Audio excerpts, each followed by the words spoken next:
السلام علیکم ورحمۃ اللہ وبرکاتہ۔ وعلیکم السلام ورحمۃ اللہ وبرکاتہ۔ امید کرتا ہوں کہ آپ تمام خیریت سے ہوں گے، اور آج کے ہمارے جو اسلامک پوڈ کاسٹ کے مہمان ہیں وہ ہیں عالی جناب حضرت مولانا شمیم صاحب، امام و خطیب جامع مسجد بھٹہ گاؤں جھانسی۔ آج ہم حضرت کے بارے میں حضرت سے سوال کریں گے، حضرت کا تعارف کریں گے اور حضرت سے ان کی تعلیم کے بارے میں پوچھیں گے، اور حضرت کا جو دینی تعلیم رہی ہے وہ کہاں تک رہی ہے اور اسکول تعلیم کہاں تک رہی ہے، ہم یہ سب آج کی اس ویڈیو میں معلوم کریں گے، اور ساتھ ہی ساتھ آپ کی ایک زندگی کیسی شعوبتوں کے ساتھ یہاں تک پہنچی ہے۔ تو سب سے پہلے تو حضرت آپ خیریت سے ہوں گے؟ الحمدللہ، خدا کا شکر ہے، بخیریت ہوں۔ سب سے پہلے آبائی وطن جو ہے؟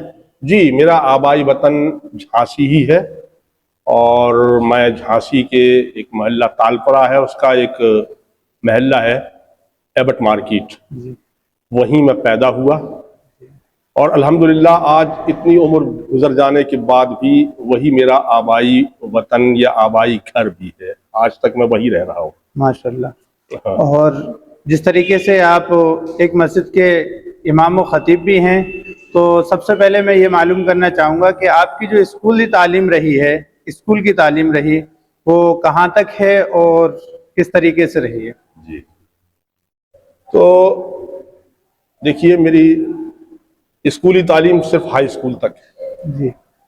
سب سے پہلے چونکہ میں پیدائشی موتیا بند آنکھوں میں لیے ہوئے دنیا میں آیا تھا، تو 2-3 سال کے بعد ماں باپ کو احساس ہوا کہ اس کو نظر نہیں آتا ہے، جی۔ تو پھر سیتاپور اس وقت بہت بڑا ہاسپٹل مانا جاتا تھا ہندوستان کا آنکھوں کا، وہاں پر دکھایا گیا تو انہوں نے پہلے ہی کہہ دیا تھا کہ اس کی آنکھوں کے 3 آپریشن ہوں گی۔ اللہ۔ تو 2 سال کے گیپ کے بعد پھر ایک آپریشن ہوتے گئے۔ جی۔ اس طرح تعلیم جو ہے لیٹ ہوئی ہماری شروع، لیکن گھر پر کچھ پڑھنا لکھنا سیکھتے تھے، پہلے خاص طور پہ ہندی سیکھی۔ جی جی۔ اور اس کے بعد اسکول میں داخلہ لیا، جی۔ تو باوجود 3 آپریشن ہونے کے بھی پھر بھی روشنی اتنی نہیں آ پائی جو کہ عام لوگوں کی ہوتی ہے، بلکہ یوں کہیں کہ شاید 50 یا 60% ہی آئی ہوگی، 50% ہی آئی ہوگی روشنی۔ جی جی۔ اس لیے کہ ہم جب اسکول میں کلاس میں بیٹھ کے پڑھتے تھے جی، تو بلیک بورڈ پر کیا لکھا ہوا ہے یہ نظر نہیں آتا تھا، تو اب تھوڑا بہت جو ہندی ہم سیکھ کے گئے تھے جی جی، تو وہ پوچھ لیتے تھے سامنے آگے والے لڑکے سے کہ ٹیچر نے کتنی لائنیں لکھ دی ہیں، اچھا، تو بس وہ انہوں نے بتایا تھا گن کے اتنی لائنیں لکھی، وہ اسے خود پڑھنا نہیں آتا تھا ڈھنگ سے، جی جی، لیکن میں بغیر اس کے جو ہے وہ بس وہ لائنیں پوری لکھ کے دے دیتا تھا۔ یعنی یہ سمجھیے آپ کہ اسکول میں بھی سکسیز نہیں ہوئی، اللہ تعالیٰ نے خود یہ تعلیم جو ہے خدا دار ہے میرے لیے صحیح معنی میں، اور یہ باتیں میں اس لیے بتا رہا ہوں کہ اس سے بچوں کو بھی سبق ملے گا، شوق بڑھے گا، تعلیم کس طرح حاصل کی جاتی ہے، اور والدین کو بھی میں یہ پیغام دینا چاہتا ہوں کہ اگر بچے میں کوئی کمزوری ہے، اگر وہ بیان کر رہا ہے تو ایک دم یہ نہیں ماننا چاہیے کہ یہ جھوٹ بول رہا ہے، کیونکہ آپریشن ہونے کے بعد پھر ہمارا جو ماحول تھا، معاشرہ تھا، وہ یہ مان کے چلتا تھا کہ یہ جو کچھ کہہ رہا ہے کہ وہ ہمیں نظر نہیں آ رہا ہے تو یہ جھوٹ بول رہا ہے، صرف کام چوری کرنے کے لیے ایسا کر رہا ہے۔ تو یہ سچویشن بدلنا چاہیے، ماں باپ کو بھی بہت ہی دھیان دینا چاہیے کہ واقعی اس کے اندر یہ کمزوری ہے یا نہیں۔ جی، ہائی اسکول آپ نے جو کیا تھا جی، وہ کس سن میں کیا؟ ہائی اسکول کیا تھا میں نے سن 1972 میں۔ 1972 میں؟ جی، تو حالانکہ سائنس سائڈ سے کیا تھا، جی جی، تو ظاہر ہے کہ وہاں بھی یہی پریشانی تھی جی جی، کہ بلیک بورڈ نہیں دکھائی دیتا تھا، تو ٹیچر کی جو آواز ہوتی تھی وہ سنتے تھے غور سے، اور کہنا چاہیے کہ پھر کتابوں کو پڑھتے تھے، اور لوگ تو صرف جو ہے جیسے میتھمیٹکس پڑھتے ہیں جی جی تو اس کی ایکسرسائز حل کرنا شروع کر دیتے ہیں، لیکن ہم اس کا لیسن پڑھتے تھے باقاعدہ، جی اور وہ ٹیچر کے باتوں سے اور اس کو لیسن جو ہے اس کو ملا کر کے پھر ہمیں وہ ایکسرسائز سمجھ میں آ جاتی تھی۔ اللہ تعالیٰ نے ذہن بہرحال تیز دیا تھا، تو اس طرح میں نے ہائی اسکول کیا۔ جی، اور پھر دینی تعلیم کا کیا سلسلہ رہا کہ ایک اسکول تعلیم میں آپ جیسے 1972 کے اندر آپ نے جی ہائی اسکول کر لیا، جی تو ایک دین کا جذبہ اور کیسے یہ ذہن میں آیا کہ نہیں دین کی طرف بھی رجوع ہونا چاہیے، صحیح۔ اور پھر اپنی زندگی کو دین کی طرف کیسے ڈھالا، اس کے بارے میں ہمیں کچھ بتائیے، کیسے آپ کی تعلیم ہوئی؟ یہ بھی اللہ کا ایک بہت بڑا کرم ہے۔ مجھے یاد ہے بچپن کے اپنے واقعات کہ میں اپنی والدہ سے یہ کہا کرتا تھا جی کہ یہ قرآن مجید عربی میں ہے، یہ میرے اپنے خیالات تھے اس وقت، بالکل جی قرآن مجید عربی زبان میں ہے اور میں عربی جانتا نہیں، جی لہٰذا میں جب قرآن کو یاد کروں گا، یہ میں کہتا تھا اس وقت، مجھے الفاظ یاد ہے کہ جب میں قرآن کو یاد کروں گا تو اس کے معنی مطلب کے ساتھ یاد کروں گا۔ ماشاء اللہ۔ تو یہ ایسا لگتا ہے مجھے کہ اللہ تعالیٰ کہلوا رہا تھا مجھ سے، جی جی اور میرے دل میں یہ بات تھی کہ قرآن مجید کو سمجھ کے پڑھنا چاہیے۔ جی جی یہ تو پھر بعد میں ہوا اس پر عمل، جی اور اس کی بھی عجیب کہانی ہے۔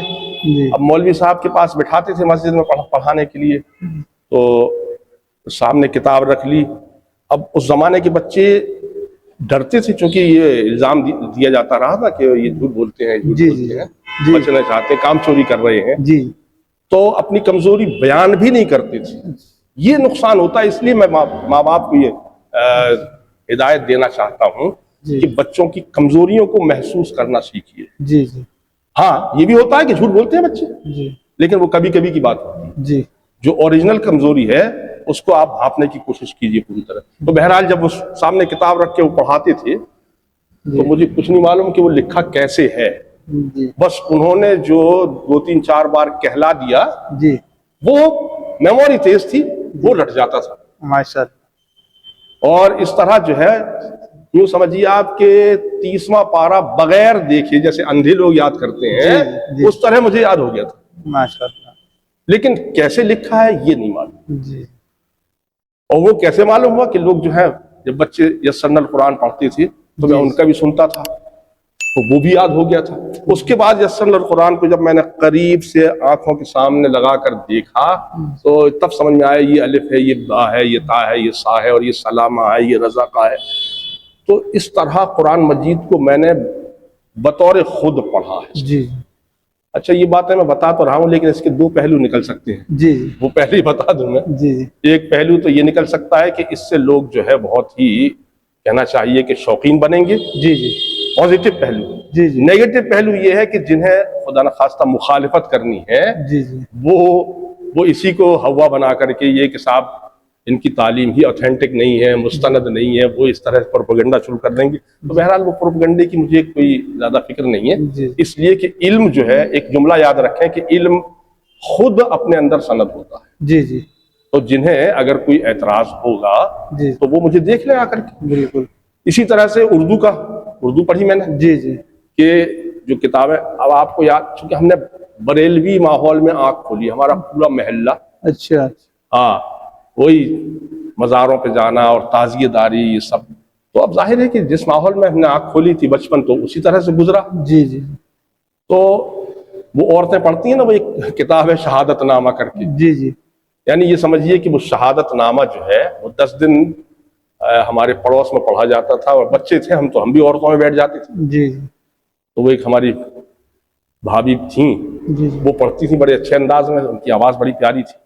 تو پورا شہادت نامہ مجھے وہ 10 دن پڑھ کے 2-3 سال میں یاد ہو گیا تھا، اچھا اور آج تک اس کے اشعار یاد ہیں، جی بہت سارے اشعار یاد ہیں اس کے، بہت تو بھول گیا کیونکہ اس کی پرواہ نہیں، اب تو سمجھ میں آ گیا کہ تو اس کے اندر صحیح اور غلط کا سنگم ہے، جی جی لیکن آج بھی یاد ہے۔ اور نمازوں میں صورتیں، یعنی ہمارے وہ بھی آدھے ادھورے استاد بہرحال تھے، تو استاذ ہی ہوتے ہیں، جی جی وہ نماز میں اکثر سورہ یاسین اور لمبی لمبی رکعتیں پڑھتے تھے، اور نماز ہم لوگ صرف لڑکے پڑھتے تھے ان کے پیچھے، لہٰذا کوئی اعتراض بھی نہیں کرتا تھا۔ جی جی